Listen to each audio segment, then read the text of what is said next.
西游世界中的玉皇大帝被称为三界之主，号称上掌36天，下辖72地，掌管神、仙、佛、圣、人间、地府的一切事，权力无边。但这几位神仙却是他管不了的。第一位，菩提祖师。菩提祖师是天外仙宗的世外高仙，其实力深不可测，也早就跳出三界外，不在五行中，超出了玉帝的管辖范围。他靠着大法力，自成一方小世界，传道授业，即使玉帝想管，也不一定知道他的行踪。第二位，镇元子。镇元子又名与世同君，被称为地仙之祖。他交友广泛，三清是他的朋友，四帝是他的故人，元始天尊都邀请他到弥罗宫听混元道过，如来佛祖也邀请他参加过盂兰盆会。而且他拥有可媲美蟠桃的先天灵果人参果。他的武装观是独立于天庭和灵山之外的第三方势力。第三，三清天尊。三清即玉清元始天尊、上清灵宝天尊、太清道德天尊，在西游世界也就只有太清道德天尊及太上老君经常出现。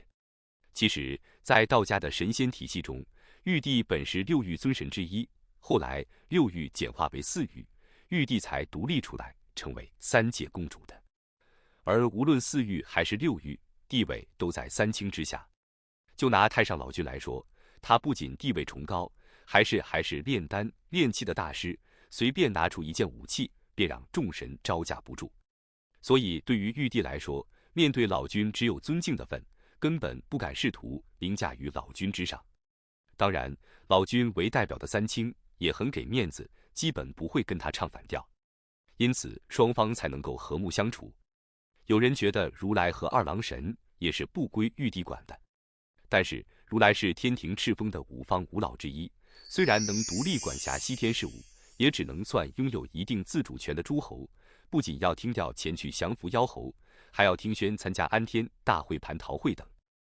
二郎神的情况大致相当，虽然有自己的司军，还有听调不听宣的自主性，却也是接受玉帝敕封，属于三界范畴的势力之一，根本无法脱离天庭独立存在。在道教里，天是一个复杂的体系，它分为36层，我们所说的天宫只能管辖其中的32层。为什么是32层呢？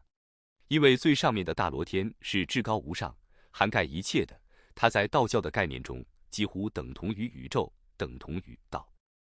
而下面的3层则住着道教信奉的最高3位神仙三清，即元始天尊、灵宝天尊和道德天尊。元始天尊生于太无之仙，秉自然之气，最初称为元始天王。而元始天尊就是我们非常熟悉的天神盘古。本来嘛，元是本源，始是初始，元始既然是创造世界的尊神，那么非盘古莫属了。元始天尊在道教体系中位置最高，居所也最高，是35天之玉清境。灵宝天尊全称上清高圣太上宇陈元皇大道君，唐代时称为太上大道君，宋代起才称为灵宝天尊或灵宝君。灵宝天尊是的天地精华而生，但他似乎不是我们所熟知的任何一个活生生的历史传统中的人物。有人说，《封神演义》中的通天教主就是灵宝天尊。道德天尊也称太上老君，就是道教的创始人老子。道教初期尊崇的至高神就是太上老君，直到元始天尊、灵宝天尊的出现，才慢慢屈居第3位。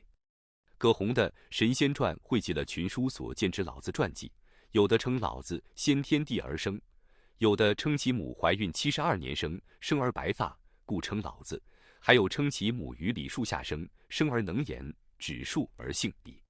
后来李唐王朝由于和老子同姓，便极力推崇，唐高宗尊其为太上玄元皇帝，唐玄宗3上尊号称大圣祖高上大道金阙玄元天皇大帝，将神仙体制同帝王体制紧紧地结合在一起。这3位天尊之下才是玉皇大帝。据高上玉皇本行集经记载，玉皇大帝乃昊天界上光颜净乐国王与宝月光皇后所生之子。出生之时，身宝光艳，充满整个王国。玉皇大帝幼年时就非常聪明，长大后又充分显示了仁慈的品格，将国中财宝尽散于穷苦众生。敬乐国王驾崩，他治政有方，但终于还是摄国赴普明香岩山修道，经过3200劫，始正金仙，初号自然觉皇，又经过1劫，始正玉皇。玉皇大帝修道的传说，似乎让我们看到释迦牟尼修行的影子，这也暗示着佛道之间相互影响与结合。以上就是今天分享的内容，喜欢请点赞、关注、转发，感谢观看，我们下期见。